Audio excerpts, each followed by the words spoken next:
Hello, everyone. Welcome to the Shine a Light On series. Today, we'll be shining a light on setting yourself up for success with Janette Kim. Welcome, Janette. Hi, thank you so much for having me. Of course. To start, do you mind just giving us a brief introduction to who you are? Yeah, for sure. Hi, everyone. I'm Janette. I'm currently a sophomore student studying business at the University of British Columbia, which is in Vancouver, Canada.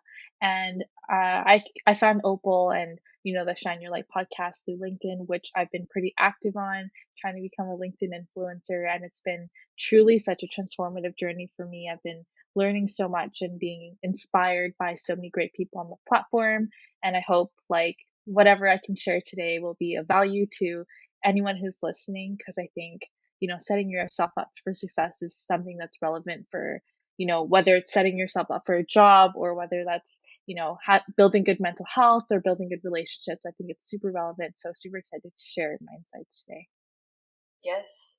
Very excited to have you, Janette. And I guess on the note of what you just said, everyone defines success in their own way. I'm sort of against defining it in one way since everyone's looks so different. And however you and I define it is probably different in a lot of ways than people listening in. I'm sure there are a lot of similarities as well. But instead of us defining what success means, because I think that's too dependent on an individual, I'm more so curious, how did you go about defining what success looked like in your life?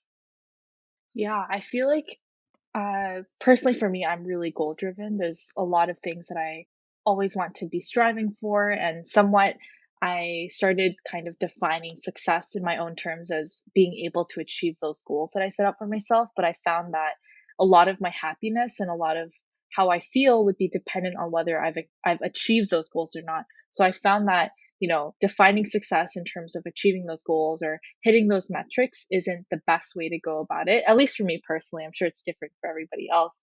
But for me, having success is being content with where I am.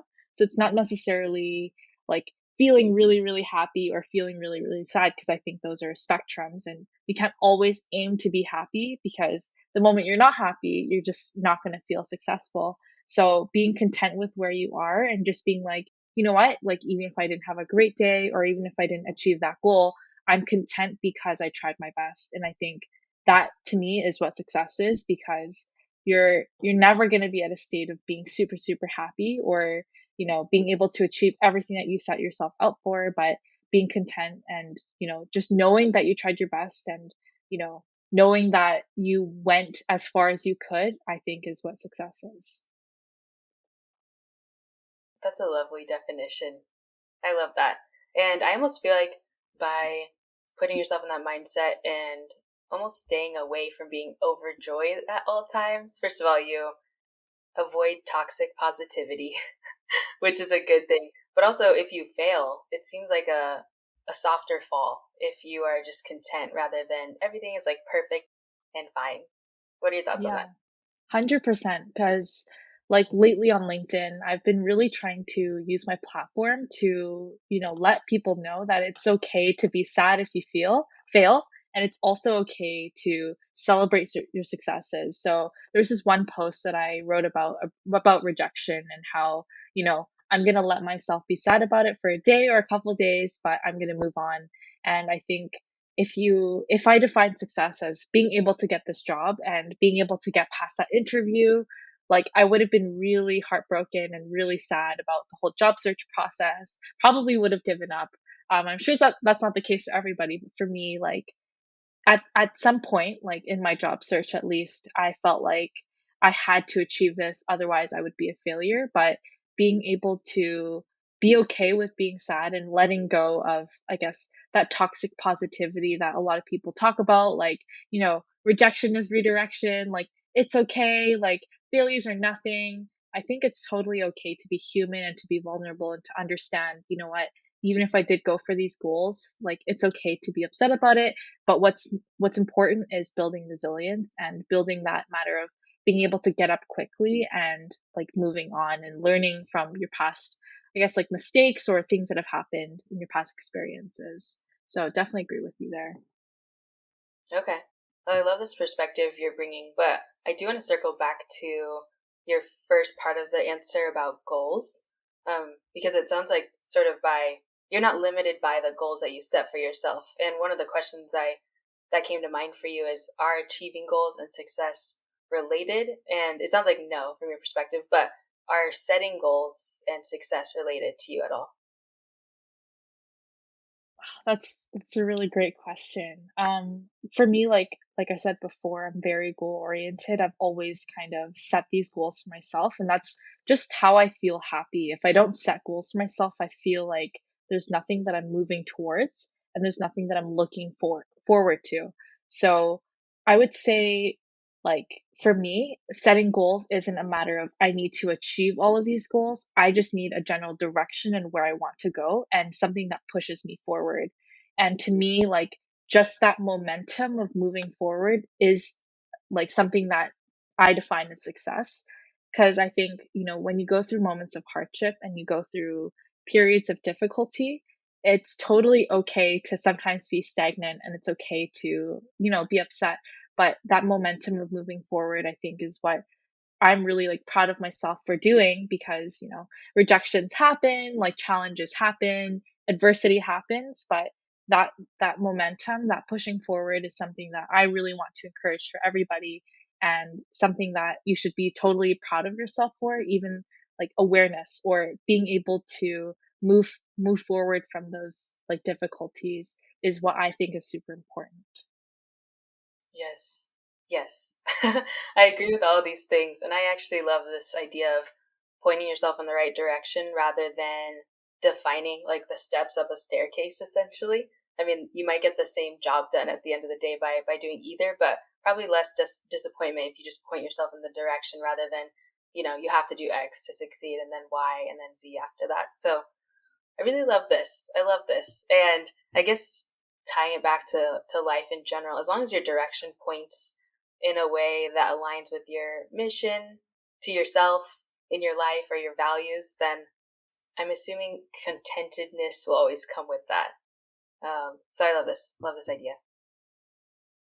I think being content is just like it's okay to not like fully achieve everything. And, being goal driven doesn't mean that you have to achieve all your goals. It's just a matter of being able to set new goals for yourself when those old plans fell through. Because there's always going to be moments in your life where you need to be flexible. And there's always going to be moments where, it doesn't go your way. And in those moments, building resilience can help kind of move you forward and to like you're always redefining success for yourself as you're moving forward in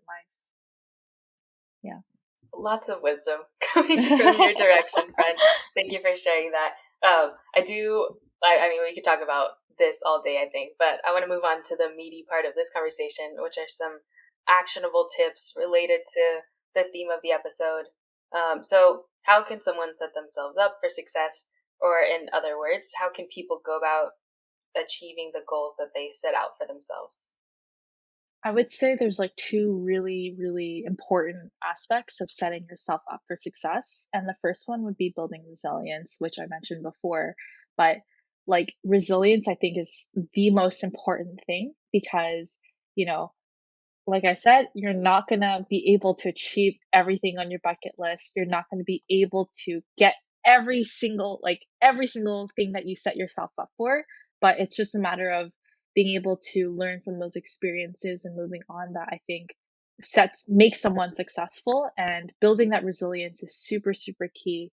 And resilience can only come from you putting yourself out there because, I don't want to pull out a cliche like you miss, 100% of the shots that you don't take, but that really is the case. And I think for me personally, how I was able to build resilience is just to put myself through those situations where I had to go through rejections, where I had to go through failure. And I learned like it's not the end of the world. There's like always another door that opens up for you. So putting yourself out there and being comfortable with failure and rejections is, I think, how you can build resilience. And also having an amazing support circle is also super important. And, having people there to support you, let you know that it's going to be okay, I think is super key to building that resilience. And I think the second part is having a growth mindset. There's a book that I would recommend to everybody to read. I think it's called the psychology of the new psychology of success. Or I think if you just search up growth mindset, you'll be able to find it. It's by Carol Dweck. And it's a book that really transformed my mindset in terms of how I approach life in general. I would recommend everybody to read it because she talks about this difference between a fixed mindset and a growth mindset.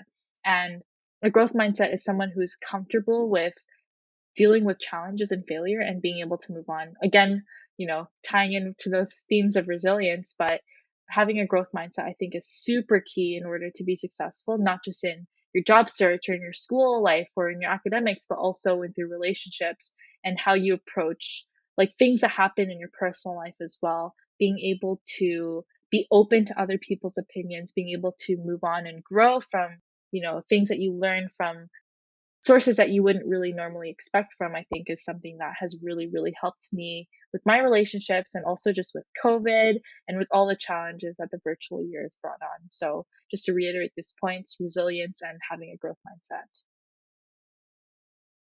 Those are both great points. And probably a lot of people in life, no matter when they learn these lessons, they're like, I learned these too late. Like, I wish I knew this long ago, whether or not you learn it in college or it's like a midlife crisis awakening. Super, super important. So I'm glad you brought these 2 points up in particular. And I don't think I've read that book yet. So I'm definitely going to check that out. Definitely recommend it. Yes, no, it sounds like a good one. But thank you for sharing those points. I think I definitely agree with you that no matter how you define success or what the journey will look like, if you have those two things, you can get through a lot, a lot. Thank you for sharing. And another thing I want to chat with you about is I've just chatted with a lot of people who point fingers at others when they do not succeed. I'm sure you've been through this as well, maybe. This can happen, I think, if you're in a small group project or at a company, like someone on your team, or maybe you do it to others and you're just not self-aware that this is something that's happening. So setting yourself up for success, I think it's a tricky case, to be honest, because there's the concept of imposter syndrome, for instance. And for a long time, I was very focused on, okay, how can I just believe in myself and be better in that way and set myself up for success and get over imposter syndrome. But on the other end, the other perspective is sort of like, why are these institutions or organizations set up in a way that doesn't make me feel comfortable? Like, I think there's room to point fingers in a lot of situations. That being said, when you set yourself up for success and you point yourself in the right direction, how much ownership and accountability comes in this process versus how much can actually be finger pointed to others? Yeah, I'd say that I thought about this like my whole life, like even when I was like in middle school and elementary school, where I was like, you know, every time you get in an argument with your family or with your friends or with your teachers or anyone like around you, like I think something that I struggled with personally is like how much is it their fault and how much is it my fault? And something that I've always kind of had the mindset and kind of grown up believing is even if it's 99% their fault, there's always that 1% that is your fault or something that you could have done better. And, I think this is a really, really great approach because no matter what, like, I think it's dual sided, whether you feel like, oh, this person is mistreating me or this person is making me feel like I have imposter syndrome. At the same time, like that 1%, I could have a stronger mindset and I could go about approaching it differently. So, for example, on LinkedIn, I definitely felt imposter syndrome. I was posting these tips on how to get your internship, but at the same time, I was like, I'm literally a sophomore student studying business and like at a non-target school in Canada. Like, who am I to tell these people what to do, or who am I to post on LinkedIn and share my advice? Nobody asked for it, and I definitely felt that imposter syndrome where I was like, why am I doing this? Like, nobody really wants to hear from me. And I was like, and then when I went on coffee chats, sometimes I would perpetuate these thoughts like, these people are looking down at me because I don't have as much as them. And, I like internalized these thoughts. And I was like, oh, I don't want to talk to this person. This person makes me feel like I'm lesser than, they make me feel inferior. But I think at the end of the day, like when I was talking with my mentors, at it's true, like I don't have those credentials, I don't have those things that could make me more superior, but at the same time, like I could be more confident or I could have have more confidence in what I do. I could, get there, or I could build up those credentials. So I think just understanding that while that person may be at fault, or that organization or that institution could be at fault, at the same time, there's always things that you could be doing to, better yourself, to put yourself to rise above those situations, or you could just like learn from it. There's been toxic relationships that I've been in where I'm like, okay, well, this has happened to me. I'm just going to move on and act make a proactive effort to not be like that person. So if you're in a situation where you feel like they're making you feel lesser than, just take it, move on, and be like, okay, I'm not going to treat anybody else the same way. And that's kind of how I approach, like, I guess, taking that ownership and, moving forward from those difficulties. I love these points that you brought up, and I would say this is a conclusion I came to also too late in life. I mean, we're still young, but it felt too late in that whenever, from my personal experiences, whenever I wanted to like judge others or I made assumptions of what they were thinking or feeling, it was actually a reflection of my own insecurities that I was making on them, such Yeah, as, for sure. this person knows so much, they must think I'm dumb. And it's just like, oh, I know less than them. And so I'm just being insecure, but I'm like thinking not necessarily badly of them, but sort of in a way. And they didn't even have to say anything. I just think they think I'm lesser than them, like you brought up. So I'm glad you brought up this point of it's sort of it's huge actually, like what your mindset is, and essentially this like self awareness too, to just say, okay, why am I feeling these things? Did this person actually do something to me? Are these, I think every emotion is valid, but at the same time, you could be having an emotion as a reaction to something that's not even real, like a hypothetical situation. I think internalizing these negative thoughts, I think, is also something that's super destructive. Like, once you have this implant of insecurity in your mind, you're going to think, like, oh my gosh, like, this person thinks I'm weird. This person thinks I'm not good enough. But at the same time, there's no person that can define that for you. And I think it's just a matter of you reflecting on yourself, understanding your own self worth, and moving on from there. And I think that's something that's super important, again, with that growth mindset. You want to move forward from those insecurities. There's really, like, if those insecurities are things that you can't do anything about, like, let's say, for example, my height, I stopped growing. There's no point of me being insecure about my height. But if I'm insecure about, for example, the way that I communicate or the way I write, like, those are things that you can always consistently improve. So having that level of, as you mentioned, self-awareness and, being able to reflect, I think is super, super important. Definitely agreed. Thank you for that. Alrighty. I am curious. By the time this is posted, we'll be a handful of months into the year 2021. And so I'm curious from your experiences, what's the top reason why people fail at succeeding in long term goals? And I bring up the time of year because I'm assuming everyone has their New Year's resolutions, and it's so difficult to set those and oftentimes fail at them, especially by this time of the year, which I think every day is an opportunity to make a new resolution anyway. But no matter the long term goal you set for yourself, even if you're in the right direction, it does seem like people oftentimes fail unless they have certain things that they've embedded into their life. So, from your experiences, why do people fail at long term goals, and maybe how do they avoid that? I would say I wouldn't say fail. I would say, like, people aren't able to achieve their term goals because a lot of the long-term goals are things that aren't within their control. So, for example, like, if my long-term goal is to be really, really fit and bring my body fat percentage down, like, those are, I guess, like, long-term goals that you can, actively work towards. But if they're long-term goals, like, I want to end up in this city and I want to be married and I want to have kids, I feel like those types of long-term goals you just don't have control over. So, for me personally, I've completely cut out those long-term goals and I only set short-term, kind of like, I always reassess. And, this is something that's not just like applicable to the tech industry, but there's these things called like sprints, or, agile work methods where you set new goals for yourself every 2 weeks. And that's something that I've tried to do myself because I used to be such a long-term thinker where I was like, okay, when by the time I am 20, I'm going to figure out exactly what I want to do. I'm going to have an internship at this company and I'm going to be like have this much money saved in my savings account and I'm going to be moving out. And all of those things have not come true.